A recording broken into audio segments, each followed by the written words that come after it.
អរគុណដល់ព្រះអង្គហើយសូមព្រះអង្គប្រទានពរដល់យើងទាំងអស់គ្នាមានអំណរជាមួយនឹងគ្នាយើងនឹងសិក្សាទៀតនៅសាស្តាចំពុក5ហើយពីរបស់ដែលស្ថិតថេរ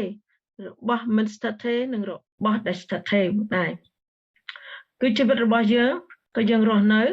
ដែលយើងរៀនព្រះបន្ទូលព្រះអង្គគឺធ្វើឲ្យយើងជាអ្នកដែលមានចំណេះចេះដឹងជាច្រើនហើយយើងនឹងរៀនពីសាស្តាចំពុក5ដែរហើយពីខ13ដល់ខ15គឺធ្វើឲ្យយើងមានទម្ងន់ធ្ងន់នៅក្នុងចិត្តដោយសារនៅលើផែនដីនេះគឺពោពេញទៅដោយរបស់ដែលមិនស្ថិតថេរធ្វើឲ្យយើងខកចិត្តពីព្រោះអីរបស់នោះវាតែងតែបាក់បែកវាតែងតែបាត់បង់ពីជីវិតយើងទៅហើយធ្វើឲ្យយើងចាប់អត់ជាប់ប៉ុន្តែមានទ្រព្យសម្បត្តិមួយទៀតដែលស្ថិតថេរផងដែរគឺដែលជារបស់ដែលព្រះអង្គបង្កើតមកហើយគឺជាដែលមានជីវិតអស់កលជានិច្ចផងដែរដែលយើងប្រហែលជាយើងមិនដែលបានឮឬក៏យើងមិនដែលបានយល់ឬក៏ពិចារណាតែថ្ងៃនេះគឺយើងនឹងពិចារណាទាំងអស់គ្នាគឺទ្រព្យសម្បត្តិដែលស្ថិតថេរហើយទ្រព្យសម្បត្តិដែលមិនស្ថិតថេរនៅគម្ពីរសាស្តាចំពុក5ខ13ដល់ខ15យើងបានរៀនគម្ពីរសាស្តាដែលពិចារណាជាច្រើនដែលទ្រព្យសម្បត្តិនោះដែលធ្វើឲ្យយើងមិនស្កប់ចិត្តព្រះអង្គឲ្យយើងដឹងថាហេតុអីបានជាជីវិតយើងតែងតែឆ្ងល់រឿងនេះឆ្ងល់រឿងនោះគឺពេលដែលយើងសិក្សាគឺព្រះអង្គនឹងរាយរាប់ប្រាប់ឲ្យយើងដឹងថាអ្វីដែលវានៅផែនដីនេះអ្វីដែលទៅឯឋានសួគ៌ទៅជាមួយនឹងយើងពីព្រោះអីជីវិតយើងមិនអាចទុកជីវិតយើងមិនឲ្យត្រឡប់ទៅជាដីទេរូបកាយរបស់យើងប៉ុន្តែយើងនឹងមានជីវិតយើងដែលគេហៅថាជីវិតអស់កលជានិច្ចព្រះអង្គឲ្យយើងនិយាយអីពាក្យអីឲ្យបានត្រឹមត្រូវដោយសារព្រះទ្រង់ស្ដាប់យើងដែលព្រះអង្គនៅឯឋានសួគ៌យើងនៅឯផែនដីព្រះអង្គឲ្យយើងនិយាយអីឲ្យបានត្រឹមត្រូវចំពោះព្រះនេត្រទ្រង់ចំពោះព្រះភ័ក្ត្រទ្រង់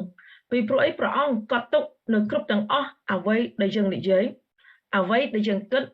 ហើយអ្វីដែលយើងប្រព្រឹត្តផងដែរ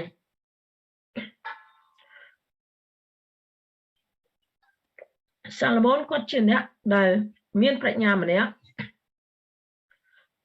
ដែលគាត់ជាកូនស្ដេចដាវីត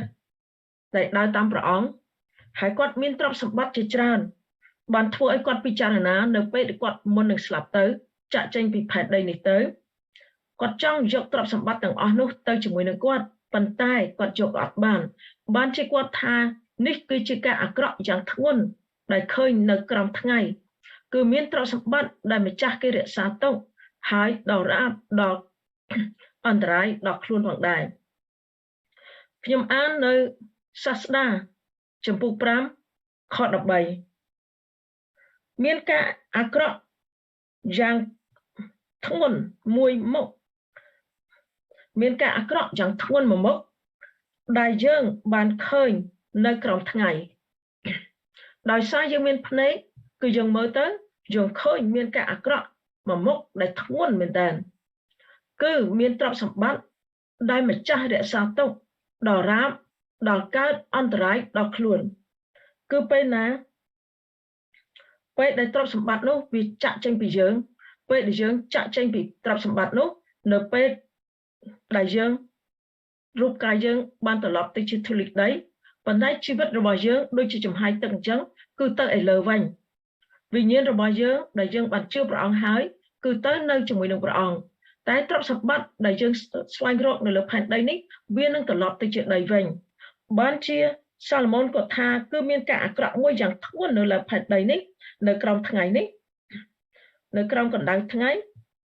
គឺទ្រព្យសម្បត្តិដែលម្ចាស់គេរក្សាទុករហូតដល់គេស្លាប់តែម្ដងគឺអន្តរាយដល់ខ្លួនហើយទ្រព្យសម្បត្តិនោះជួនកាលវាអន្តរាយមុនយើងទៅទៀតដោយសារទ្រព្យសម្បត្តិនោះគឺភ្នែកមនុស្សបាញ់ទៅលើទាំងអស់គ្នាផ្ចង់ទៅលើទាំងអស់គ្នាជួនកាលគេលួចទ្រព្យសម្បត្តិយើងជួនកាលសត្វវាស៊ីហើយជួនកាលចេះវាបំផ្លាញហ ហើយការទាំងអស់នោះឯងបានជាគាត់សួរទៅទៀតនៅក្នុងជីវិតគាត់នៅខ14សាស្ត្រាចំពុក5ខ14ហើយទ្រព្យសម្បត្តិនោះរមែងបាត់ទៅដោយគ្រោះអាក្រក់ណាមួយបើអ្នកនោះបង្កើតកូនប្រុសមួយនោះគ្មានសល់អ្វីនៅដៃវាទេថាទ្រព្យសម្បត្តិនោះវារមែងនឹងបាត់ទៅបើលុយយើងឃើញឯងលុយវាមានស្លាប់ខុសហើយវាអត់នៅមួយកន្លែងទេទ្រព្យសម្បត្តិក៏ដូចគ្នាដែរជួនកាលភ្លៀងធ្លាក់មកគឺវាអាចច្រេះបំផ្លាញជួនកាលទឹកជន់មកអាចខូចបំផ្លាញអស់បានជាទ្រព្យសម្បត្តិនោះរមែងបាត់ទៅដោយគ្រោះអាក្រក់ណាមួយជួនកាលនៅជាមួយគ្នាបែកបាក់គ្នាត្រូវចែកទ្រព្យសម្បត្តិគ្នាទ្រព្យសម្បត្តិដែលយើងធ្លាប់តែមាននឹងបាត់ទៅជួនកាលយើងមិនត្រឹមតែបាត់ទ្រព្យសម្បត្តិទេយើងបាត់ទាំងកូនយើងបាត់ទាំងប្តីយើងបាត់ទាំងប្រពន្ធយើងបាត់ទាំងឪពុកទាំងម្ដាយទៀតហើយម្ល៉េះហើយជួនកាលគាត់ចេញទៅនៅយើងគាត់ទៅនៅមួយព្រះមុនយើងគាត់ចាក់ចេញពីផែនដីនេះមុនយើងជួនកាលយើងទៅមុនគាត់បានជាគ្រោះកាក់អាក្រក់វាតែងតែមកក្នុងរយៈពេល1ឆ្នាំវាតែងតែមានគ្រោះអីមួយបានជាពេលគាត់បង្កើតកូនប្រុសមកមួយនោះគ្មានសល់អ្វីនៅដៃវាទេព្រះបន្ទូលរបស់ព្រះឲ្យយើងតែងតែពិចារណាពេលដែលយើងរៀនពេលដែលយើងសិក្សាព្រះអង្គឲ្យយើងសិក្សាម្ដងមកកាន់ម្ដងកពីមួយមកកាន់មួយទៀតរហូតដល់យើងចង់បញ្ចប់បានជាដឹងពីការដែលគ្រោះថ្នាក់នឹងមានអ្វីខ្លះសាឡូមោនគាត់មានកូនដែលគាត់ឈ្មោះរេហូបោមនៅពងសព្ទដាខ្សត់ខ្សែទី1ចំពុក11 12 13ហើយរេហូបោមនោះគាត់ក៏មានកូនបន្តទៅដែរចុងបញ្ចប់នៃពងសព្ទដាខ្សត់ខ្សែទី2គឺកូនរបស់គាត់ដែលពូជពងរបស់គាត់អត់មានសល់អ្វីទេដោយសារអត់បានដើរតាមព្រះមិនត្រឹមតែអត់សល់ទេគឺទៅជាខ្ញុំបម្រើគេនៅទីក្រុងបាប៊ីឡូនទៀតពួកស្ដេចបាប៊ីឡូនដែលឈ្មោះនេបូខនេសាដែលយើងបានសិក្សានៅគម្ពីរដានីយ៉ែលផងដែរនោះពេលដែលគេកំពុងតែជាប់បម្រើជាទេសកោដោយសារកូនគាត់គ្មានសល់អ្វីទេយើងជាមនុស្សយើងអត់ដឹងថាការអីកើតឡើងដល់កូនរបស់យើងដោយដាវីតគាត់មានកូនឈ្មោះសាឡូមោនគឺសល់ជាច្រើនមិនត្រឹមតែទ្រព្យសម្បត្តិនៅផែនដីនោះទេគឺគាត់ព្រះអង្គប្រទានឲ្យប្រាជ្ញាព្រះអង្គប្រទានឲ្យគេឈ្មោះជាច្រើនដែលល្បីពោពេញបានជាគាត់ពេលដែលគាត់សូម្បីតែគាត់ចាស់ហើយគាត់ខាតបង់ខ្លួនគាត់មែនប៉ុន្តែគាត់មានប្រាជ្ញាសម្រាប់សរសេរឲ្យយើងរស់នៅដើម្បីឲ្យយើងដឹងថាអ្វីដែលមានប្រយោជន៍អ្វីដែលអត់ប្រយោជន៍ពេលដែលយើងខំសន្សំទ្រព្យសម្បត្តិនោះយើងគិតថាទុកឲ្យកូនយើងប៉ុន្តែទ្រព្យសម្បត្តិនោះវាមានគ្រាអាក្រក់ដែលមកដល់ហើយជួនកាលយើងអត់បានរួចជីវិតទៅទៀតបានជានៅខ13 14នៅសាស្ត្រាចំពុក5ខ14ហើយទ្រព្យសម្បត្តិនោះរមែងបាត់ទៅដោយគ្រោះអាក្រក់ណាមួយបើអ្នកនោះបានបង្កើតកូនប្រុសមួយនោះគ្មានសល់អ្វីនៅដៃវាទេយើងចង់ឲ្យសល់បានជាយើងសិក្សាហើយយើងនឹងពិចារណាដើម្បីឲ្យយើងដឹងថាការរស់នៅត្រឹមត្រូវតើយ៉ាងណាខ្ញុំអានខ15កាន់តែការអាក្រក់កាន់តែធ្ងន់ឡើងសាស្តាចំពុក5ខ15អ្នកនោះសម្រាប់ចេញពីផ្ទៃម្ដាយមកយ៉ាងណានោះក៏ត្រូវត្រឡប់ទៅវិញខ្លួនទៅទេដូចជាបានមកនោះដែរឥតយកអ្វីពីការនឿយហត់របស់ខ្លួនជាប់នឹងដៃទៅជាមួយបានឡើយគឺនេះគាត់និយាយថាពេលដែលគាត់ស្លាប់ទៅ គាត់ពិចារណានៅមនុស្សពីដើមដល់ចប់ថាពេលវេលាដែលយើងកើតមកពីផ្ទៃម្ដាយទ្រព្យសម្បត្តិដែលយើងមានប៉ុណ្ណានៅពេលដែលយើងកើតមកពីផ្ទៃម្ដាយយើងត្រឡប់ទៅវិញទៅជាដីវិញចេញពីផែនដីនេះទៅវិញក៏ដូចគ្នាដែរអត់យកអ្វីពីការនឿយហត់របស់ខ្លួនជាប់នៅដៃជាមួយទៅបានឡើយគឺយើងអត់អាចយកទៅជាមួយនឹងយើងបាននៅពេលដែលយើងទៅនៅជាមួយនឹងព្រះទ្រព្យសម្បត្តិដែលនៅលើផែនដីនេះបានជាគាត់ឲ្យយើងពិចារណាតើយើងនឹងរស់នៅជាយ៉ាងណាដែលយើងដឹងថាទ្រព្យសម្បត្តិនៅក្រោមថ្ងៃនេះគឺវានឹងបាត់បង់ទៅយើងខំរក្សាទុកឲ្យជីវិតយើងត្រូវស្លាប់ចោលទ្រព្យសម្បត្តិនោះហើយយើងបង្កើតកូនប្រុសមួយមកក៏អត់សល់អ្វីដែរពីព្រោះអីទ្រព្យសម្បត្តិនឹងជួបប្រទះនៅគ្រោះថ្នាក់ជាច្រើនដែលអត់សល់អីដល់កូនចៅយើងនឹងរឿងមួយអាចនឹងកើតឡើងបានជានៅចំពុក5ខ15ឲ្យយើងចាំដែលយើងកើតមកពីផ្ទៃម្ដាយជាយ៉ាងណាខ្លួនតទេត្រឡប់ទៅវិញក៏ខ្លួនតទេដែរអត់មានយកពីការនឿយហត់របស់យើងទៅជាមួយបានទេប៉ុន្តែមានរឿងមួយដែលយើងអាចយកទៅបាននៅចំណុចទី1ដែលយើងរៀននៅកូរិនថូសខ្សែទី2ចំពុក4ខ5គឺមានទ្រព្យសម្បត្តិមួយដែលស្ថិតថេរគឺទ្រព្យសម្បត្តិដែលយើងមើលមិនឃើញ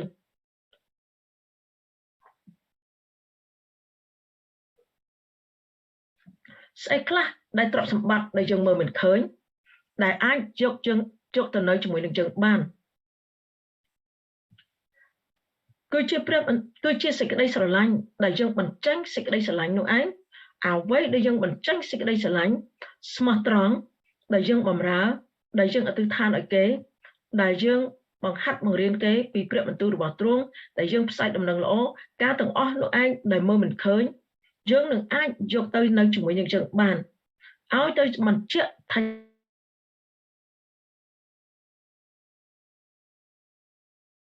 ប៉ុន្តែយើងបានធ្វើ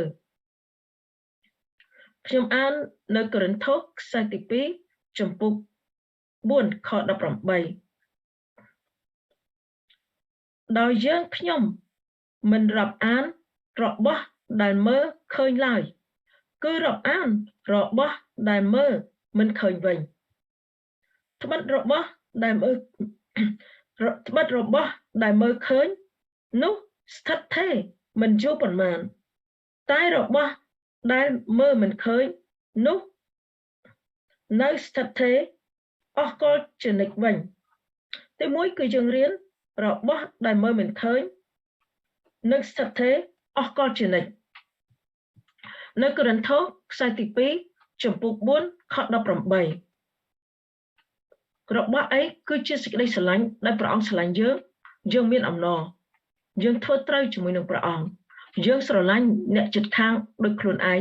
នោះឯងជារបស់ទ្រព្យដែលមើលមិនឃើញតែស្ថិតថេរនៅជាដរាបព្រះអង្គមានបន្ទូលប្រាប់យើងថាការអធិប្បាយនឹងត្រូវបាត់ទៅ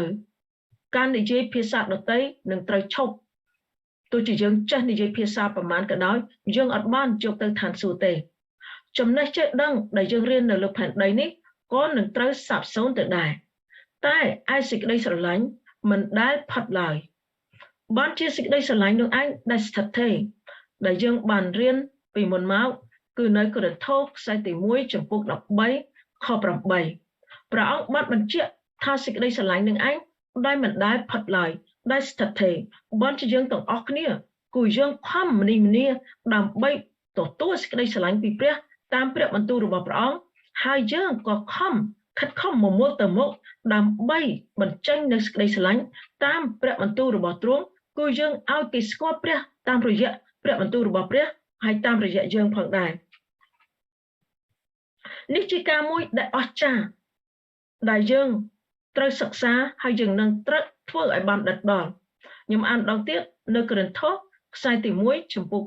2សំដៅកូរិនថូសខ្សែទី2ចំពុក4ខ18ដោយយើងខ្ញុំមិនរាប់អានរបស់ដែលមើលឃើញឡើយគឺរាប់អានតែរបស់ដែលមើលមិនឃើញវិញ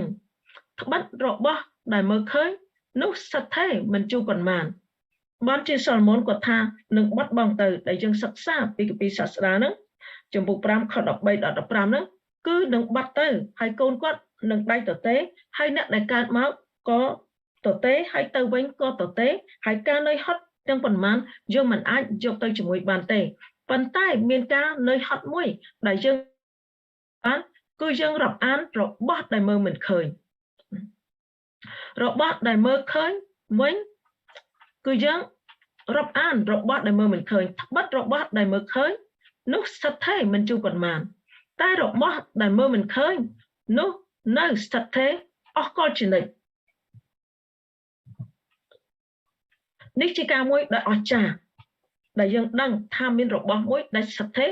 នៅជាប់ជាមួយនឹងយើងដែលយើងអាចយកទៅឋានសួគ៌បានហើយយើងនឹងសិក្សាចំណុចទី2ផងដែរចិត្តយើងនៅកន្លែងណាទ្រព្យសម្បត្តិយើងនៅកន្លែងហ្នឹងបានជាព្រះអង្គឲ្យយើងគិតពិចារណានៅម៉ាថាយចំពុក6ខ19ដល់21កុំឲ្យប្រមូលទ្រព្យសម្បត្តិទុកសម្រាប់ខ្លួននៅផែនដីជាកន្លែងដែលមានកន្លាតនិងច្រេះស៊ីបំផ្លាញហើយចោលទម្លុះប្លន់នោះឡើយនឹងគឺចិត្តយើងនៅទៅនឹងទ្រព្យសម្បត្តិយើងនៅនឹងហើយវានឹងអាចមានការកាត់ឡើង3មុខនៅលើផែនដីនេះបើសិនជាទ្រព្យសម្បត្តិនឹងគេមើលឃើញគឺមានកន្លាតមានច្រេះស៊ីបំផ្លាញហើយចោលទម្លុះប្លន់នោះឡើយគឺវាប្លន់ហើយទម្លុះយកទ្រព្យសម្បត្តិយើងហើយទៅបាត់ហើយព្រះអង្គប្រាប់យើងមុនបើសិនជាយើងស្វែងរកទ្រព្យសម្បត្តិដែលមើលឃើញវានឹងអាចបាត់បង់ទៅពេលវេលាណាមួយដែលមានការកាត់ឡើងគឺ3មុខមានសត្វបំផ្លាញធម្មជាតិបំផ្លាញ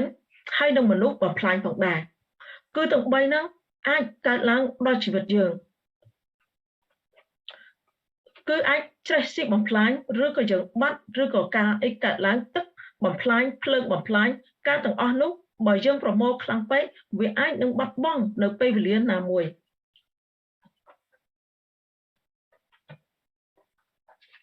ជួនកាលភ្លើងឆេះ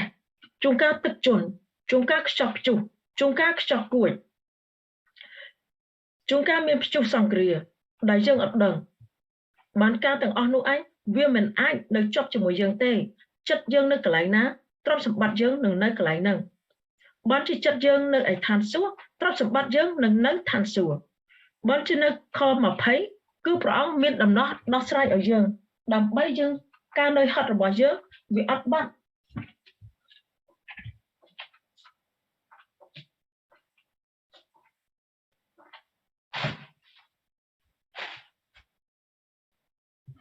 នេះជាការមួយដែលដំណោះដោះស្រាយសម្រាប់ជីវិតយើងនិងការដែលយើងរស់នៅកុំឲ្យយើងស្ដាយក្រោយកុំឲ្យយើងខកចិត្តអ្វីដែលយើងធ្វើសម្រាប់ព្រះអង្គដែលយើងមើលមិនឃើញអ្វីដែលយើងបញ្ចេញនៅសេចក្តីស្រឡាញ់គឺយើងអាចយកទៅនៅជាមួយនឹងយើងបាន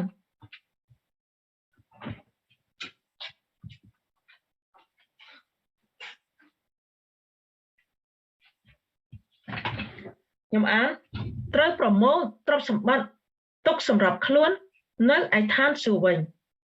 បើចិត្តយើងនៅឋានសួគ៌ចិត្តយើងនៅជាមួយព្រះគឺយើងប្រមូលទ្រព្យសម្បត្តិទុកសម្រាប់ខ្លួនយើងតាមព្រះបន្ទូលរបស់ព្រះដែលជាកន្លែងគ្មានកន្លាតឬច្រេះស៊ីបំផ្លាញឡើយក៏គ្មានចោលទម្លុះឬប្លន់ផងទ្រព្យសម្បត្តិនៅឯឋានសួគ៌គឺគ្មានសត្វបំផ្លាញគ្មានធម្មជាតិណាមកបំផ្លាញក៏គ្មានមនុស្សណាមកបំផ្លាញដែរជួនកាលយើងអត់មានចោលមែនប៉ុន្តែមានអ្នកយើងមានគេយករបស់របស់យើងឬក៏មានគេខ្ចីរបស់យើងហើយបាត់បង់ការទាំងអស់នោះទៅបានជាព្រះអង្គឲ្យយើងមានប្រាជ្ញា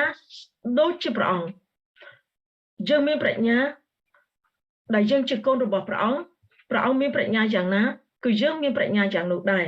ចិត្តយើងនៅកន្លែងណាទ្រព្យសម្បត្តិយើងនៅកន្លែងហ្នឹងបើចិត្តយើងនៅជាមួយនឹងព្រះអង្គយើងនឹងស្ដាប់បង្គាប់ព្រះអង្គបើចិត្តយើងនៅជាមួយនឹងយើ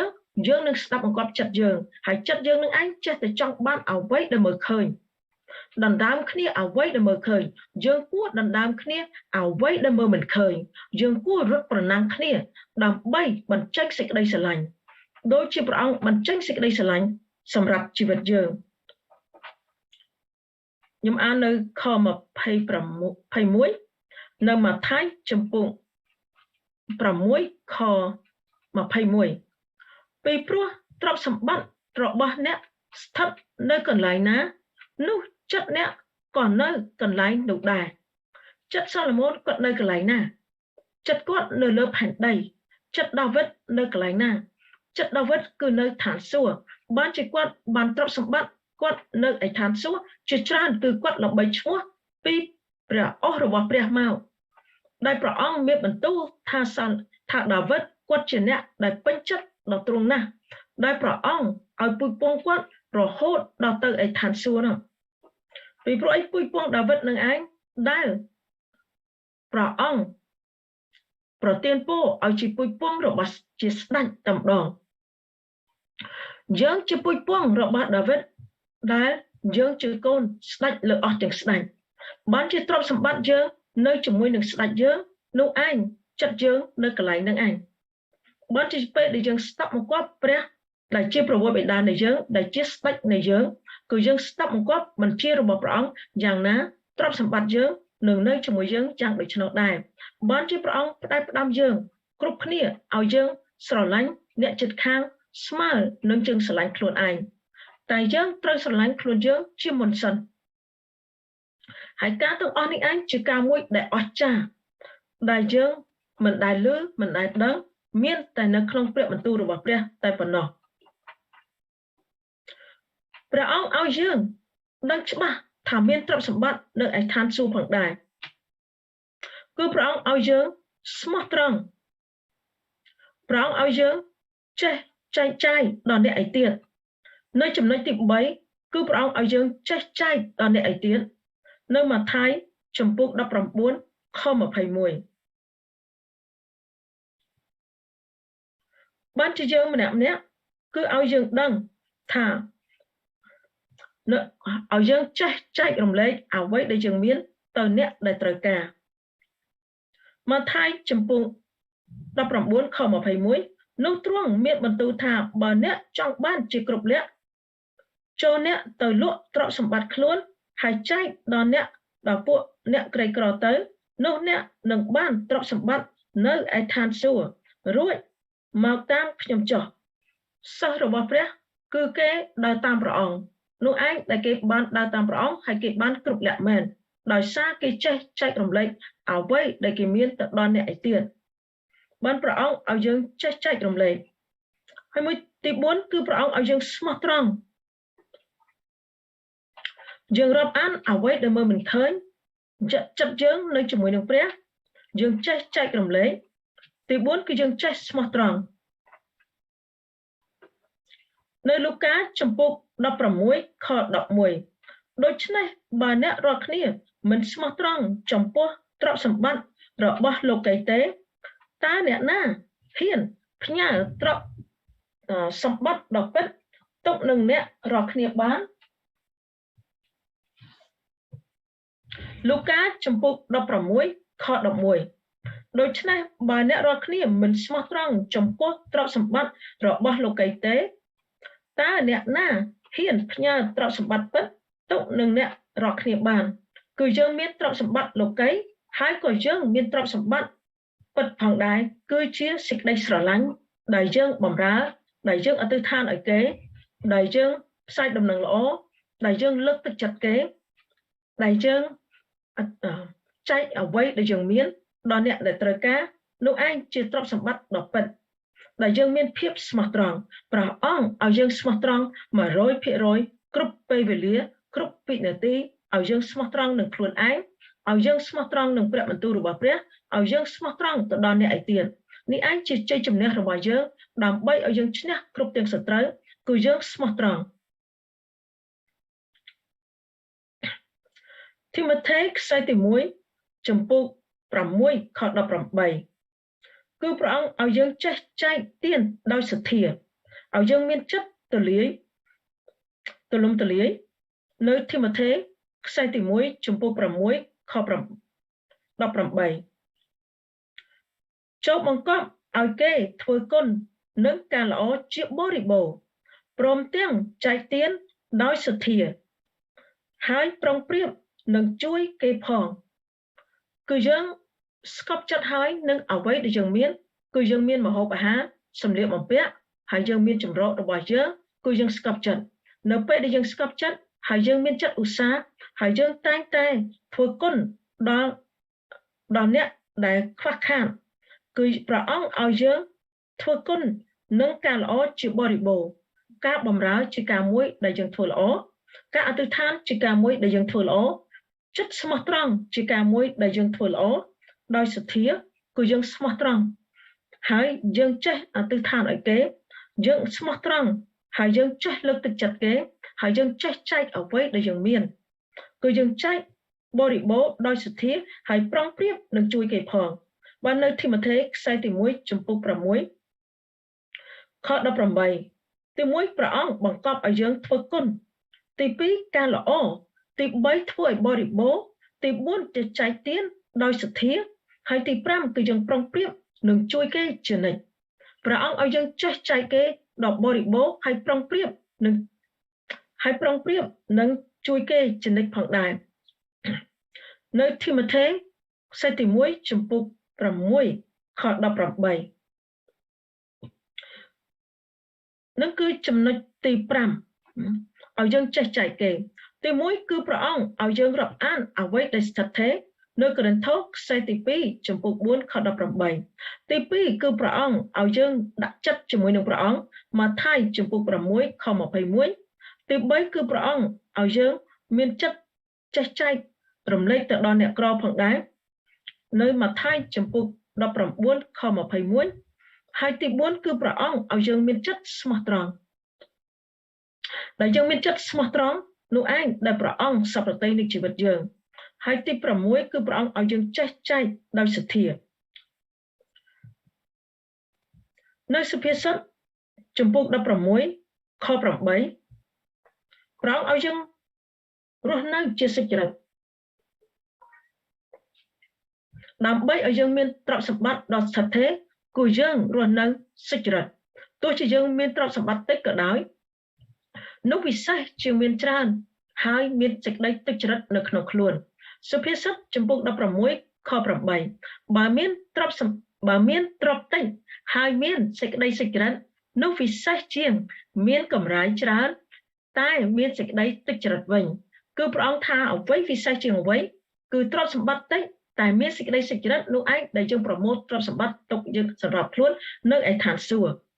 គឺយើងមានចិត្តសុចរិតមានជីវិតដែលត្រឹមត្រូវគឺយើងអត់យករបស់គេដើម្បីឲ្យធ្វើជាអ្នកមានទេ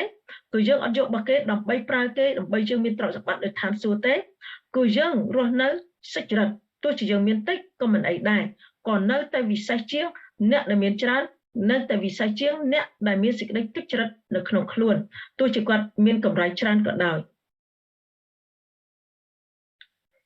ខ្ញុំអានដល់ទៀតនៅសុភាសិតចំពុក16ខ8បើមានទ្រព្យតិចហើយមានសេចក្តីសុចរិតនោះពិសេសជាងមានកម្រៃច្រើនតែមានសេចក្តីទុច្ចរិតវិញនឹងចំណុចទី6គឺឲ្យយើងរស់នៅសុចរិតឲ្យយើងស្វែងរកអ្វីដែលមើលមិនឃើញឲ្យចិត្តយើងនៅជាមួយនឹងព្រះឲ្យចិត្តយើងចេះចែករំលែកដល់អ្នកដែលត្រូវការឲ្យចិត្តយើងស្មោះត្រង់ឲ្យចិត្តយើងចេះចែកដោយសទ្ធាឲ្យចិត្តយើងមានចិត្តសុចរិតនៅចំណុចទី6ចំណុចទី7គឺយើងដឹងថាទ្រព្យសម្បត្តិយើងមានស្ថិតថេរហើយព្រះអង្គជាអ្នកដែលចែកឲ្យយើងតាមការដែលយើងធ្វើនៅសុភាសិតចំពុក8ខ18មានអស់ទាំងទ្រព្យសម្បត្តិនិងកិត្តិយសនៅជាមួយនឹងព្រះនឹងអញមានទាំងរបស់ទ្រព្យដ៏ស្ថិតថេរនិងសេចក្តីសុចរិតផងបានជាមានរបស់ដែលស្ថិតថេរហើយរបស់ដែលមិនស្ថិតថេរនៅសុភាសិតចំពុក8ខ18មានអស់ទាំងទ្រព្យសម្បត្តិនិងកិត្តិយសនៅជាមួយនឹងព្រះអង្គគឺទ្រព្យសម្បត្តិនេះគឺដែលយើងរស់នៅដែលយើងមើលឃើញហើយនឹងបាត់បង់ទៅតែមានទ្រព្យសម្បត្តិមួយទៀតទាំងរបស់ទ្រព្យដ៏ស្ថិតថេរនឹងគឺ ជារបស់ដែលនៅឋានសួគ៌និងសេចក្តីសេចក្រិតផងគឺព្រះអង្គឲ្យយើងរស់នៅសេចក្រិតហើយមានទ្រព្យសម្បត្តិដែលស្ថិតថេរដែលយើងអាចយកទៅជាមួយយើងបានពីព្រោះអីដែលគម្ពីរសាស្តាដែលយើងបានរៀនគឺថាទ្រព្យសម្បត្តិហ្នឹងវានឹងរមែងបាត់ទៅដែលយើងបានសិក្សាសាស្តាចំពុក5ខ14ហើយនៅគ្រាអាក្រក់ណាមួយហើយបើបង្កើតកូនប្រុសមួយមកអត់មានសល់អ្វីទេហើយដែលយើងចេញពីម្ដាយមកខ្លួនតទេយ៉ាងណាទៅវិញក៏ខ្លួនតទេយ៉ាងដូចនោះដែរបើយើងប្រៀបធៀបនៅសាស្តាចំពុក5ខ13 14 15នេះ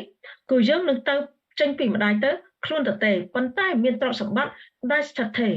បើយើងមានប្រាជ្ញាបើយើងធ្វើតាមព្រះអង្គបើយើងបញ្ចេញសេចក្តីស្រឡាញ់បើយើងបញ្ចេញការអត់ធ្មត់បើយើងបម្រើបើយើងអធិដ្ឋានហើយបើយើងចែកចាយនៅព្រះបន្ទូលទៅគេគឺយើងផ្សាយដំណឹងល្អទ្រព្យសម្បត្តិទាំងអស់នោះឯងដែលស្ថិតថេរនៅឯឋានសួគ៌ពីវរណៈចំពុក22ខ12មើលអញមកជាឆាប់ទាំងនាំយករង្វាន់មកជាមួយដើម្បីនឹងចែកឲ្យគ្រប់គ្នាតាមការដែលខ្លួនបានធ្វើគឺព្រះអង្គនឹងចែកទ្រព្យសម្បត្តិដែលស្ថិតថេរនោះដែលនៅជាមួយយើងមិនមែនយើងយកទៅមិនរួចទេគឺតាមការដែលយើងខ្លួនធ្វើបើជាខ្ញុំរំលឹកម្ដងទៀតដែលយើងរស់នៅផែនដីនេះបើសិនជាយើងនឹងអត់បញ្ចេញសេចក្តីស្រឡាញ់តាមព្រះបន្ទូលរបស់ទ្រង់ទេគឺយើងស្វែងរកតែទ្រព្យសម្បត្តិដែលមើលឃើញចង់បញ្ចប់គឺយើងមានទុក្ខធ្ងន់ដូចជានៅសាស្តាចំពុក5ខ13 14 15មានការអាក្រក់យ៉ាងធ្ងន់មួយមុខដែលយើងបានឃើញនៅក្រោមថ្ងៃគឺមានទ្រព្យសម្បត្តិដែលម្ចាស់រក្សាទុកដល់រាបដល់កើតអន្តរាយដល់ខ្លួនគឺយើងនឹងស្លាប់ទៅហើយទ្រព្យសម្បត្តិនឹងយើងរក្សាទុកឲ្យអ្នកណាខ14ហើយទ្រព្យសម្បត្តិនោះរមែងបាត់ទៅដោយគ្រោះអាក្រក់ណាមួយណាគ្រាន់តែយើងនឹងគេប្លន់យើងម្ដងអស់អ៊ីលីងណាគ្រាន់តែទឹកជន់ម្ដងអស់អ៊ីលីងណាហើយទ្រព្យសម្បត្តិនឹងវារងចាំតែថ្ងៃអាក្រក់អានវានឹងបាត់ចេញពីយើងទៅបើអ្នកនោះបង្កើតកូនប្រុសមួយនោះគ្មានសល់អ្វីនៅដៃវាទេបើសិនជាយើងមិនឲ្យព្រះបន្ទូលរបស់ព្រះដើម្បីឲ្យទ្រព្យសម្បត្តិនឹងស្ថិតថេរដល់កូនប្រុសយើងនោះទេគាត់នឹងគ្មានសល់អ្វីទេនៅពេលដែលយើងស្លាប់ទៅនៅពេលដែលយើងចាក់ចេញពីគាត់ទៅគឺយើងត្រូវបង្ហាត់បង្រៀនគាត់ពីព្រះបន្ទូលរបស់ទ្រង់ដើម្បីឲ្យទ្រព្យសម្បត្តិនៅដៃគាត់នឹងស្ថិតថេរពេលដែលគាត់ស្លាប់ទៅគឺទៅនៅជាមួយនឹងព្រះអង្គយើងនឹងឃើញគាត់កូនប្រុសយើងមួយហ្នឹងគឺនឹងមានទ្រព្យសម្បត្តិថិតថេរផងដែរនៅឯដៃគាត់ពេលដែលគាត់ទៅឋានសួគ៌ដូចជាដាវីតបានជាខ15អ្នកនោះសម្រាលចេញពីផ្ទៃម្ដាយមកយ៉ាងណានោះក៏ត្រូវត្រឡប់ទៅវិញខ្លួនទទេដូចជាបានមកនោះដែរឥតយកអ្វីពីការនឿយហត់របស់ខ្លួនជាប់នៅដៃទៅជាមួយបានឡើយយើងមានទ្រព្យសម្បត្តិដែលនៅដៃយើងទៅជាមួយយើងបានដោយយើងសិក្សាអេពីសូត6ចំពុកហ្នឹងពេលដែលយើងធ្វើតួនាទីរបស់យើងគឺយើងនឹងមានទ្រព្យសម្បត្តិនៅឯឋានសួគ៌រងចាំយើងមិនមែនពេលដែលយើងចេញពីផែនដីនេះទេយើងខ្លួនទទេនោះទេដូចជាការដែលយើងមកនោះទេដែលពីសាសនាចំពុក5ខ15នោះគឺយើងមានទ្រព្យសម្បត្តិដែលពេលដែលព្រះអង្គយើងមកវិញគឺព្រះអង្គនឹងយករង្វាន់ដែលជាទ្រព្យសម្បត្តិដែលចុះមកពីឋានសួគ៌មកចែកយើងគ្រប់គ្នាតាមការដែលយើងធ្វើនឹងជាការអស្ចារ្យម្ល៉េះហើយមានការអស្ចារ្យមានការដែលអត់អស្ចារ្យជាការធម្មតាដែលទ្រព្យសម្បត្តិដែលមានស្ថិតថេរនឹងជាការធម្មតាជាការអស្ចារ្យមួយដែលទ្រព្យសម្បត្តិយើងអាចយកទៅនៅជាមួយនឹងយើងបាននៅឯឋានសួគ៌ដោយការយើងធ្វើតាមព្រះហត្ថីព្រះអង្គគឺយើងរស់នៅដូចជាព្រះអង្គយើងរស់នៅត្រឹមត្រូវសុភាពស្លូតបូតអត់ធ្មត់ហើយបម្រើហើយការទាំងអស់នោះឯងជាការដែលយើងដោយព្រះអង្គដូចជាយើងសិក្សារឿងយូសែបនោះផងដែរដែលគាត់មានចិត្តស្មោះត្រង់នឹងចង្វាយគាត់បានជាព្រះអង្គប្រទានពរនៅផែនដីជាច្រើនបើព្រះអង្គប្រទានពរនៅផែនដីនេះដូចជាព្រះអង្គប្រទានពរនៅឋានសួគ៌គឺយើងមានអំណរបើយើងមានអំណរចេញពីបេះដូងយើងចេញពីព្រះបន្ទូលរបស់ព្រះនៅឯឋានសួគ៌ដែរបានព្រះអង្គអត់ឲ្យយើងមានមុខជូរអត់ឲ្យយើងរអ៊ូរទាំអត់ឲ្យយើងតូចចិត្តស្នោះខ្លួនគឺព្រះអង្គឲ្យយើងឧស្សាហ៍នឹងធ្វើតាមព្រះបន្ទូលព្រះអង្គឲ្យយើងដូចជាទាហានអញ្ចឹងឲ្យមានភាពរឹងមាំឲ្យមានភាពច្បាស់លាស់នឹងធ្វើការដើម្បីឲ្យការនោះជាគុណភាពល្អដែលយើងបម្រើអ្នកឯទៀតហ្នឹង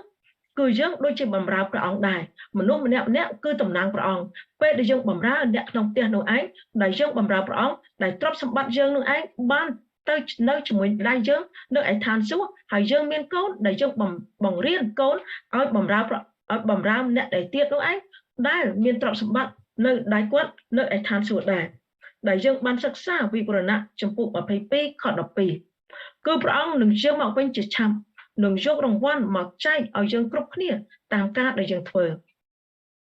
ព្រះវរបិតាដែលគង់នៅឋានសួគ៌អរព្រគុណដល់ទ្រង់ដែលព្រះអង្គជាព្រះក៏សូមព្រះអង្គនឹងជួយកូនទាំងអស់គ្នាឲ្យបានយល់ពីទ្រព្យសម្បត្តិដែលស្ថិតថេរនិងទ្រព្យសម្បត្តិដែលមិនស្ថិតថេរ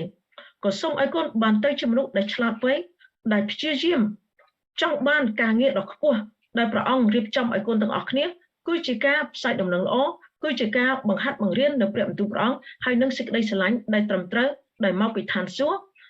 ដែលមិនចេះផុតឡើយកូនថ្វាយការទាំងអស់នេះក្នុងព្រះនាមព្រះយេស៊ូវគ្រីស្ទអាមែន